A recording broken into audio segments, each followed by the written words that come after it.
Animateur préféré des Français pendant 40 ans, Jacques Martin a eu une vie sentimentale bien remplie. Il fut en couple avec Daniel Evenou, Cécilia Attias, mais aussi Annie Lefebvre et Marion Gaillardet.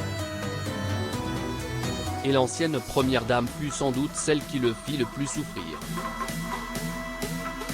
C'est ce qui ressort des confidences de l'actrice Danielle Evenou, aujourd'hui grosse tête chez Laurent Ruquier, qui a partagé sa vie entre 1973 et 1980.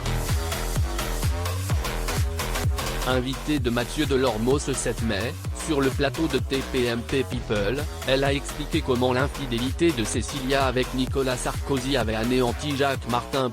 Tout a commencé lorsque la star de télévision s'est mariée à Neuilly-sur-Seine, en 1984. Au moment où il a dit oui à Cécilia Siganer-Albéniz, il était face à un certain Nicolas Sarkozy, maire à l'époque.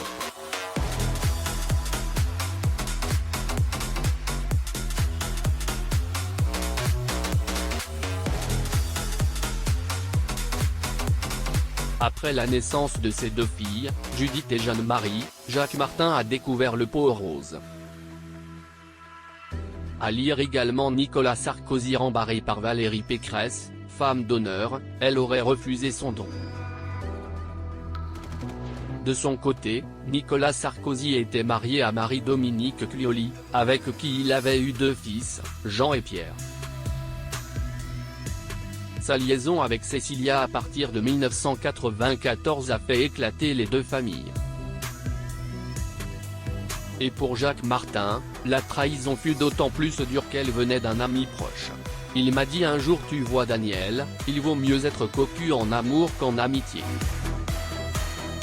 Ça l'a tué, rapporte ainsi Daniel Evenou sur C8.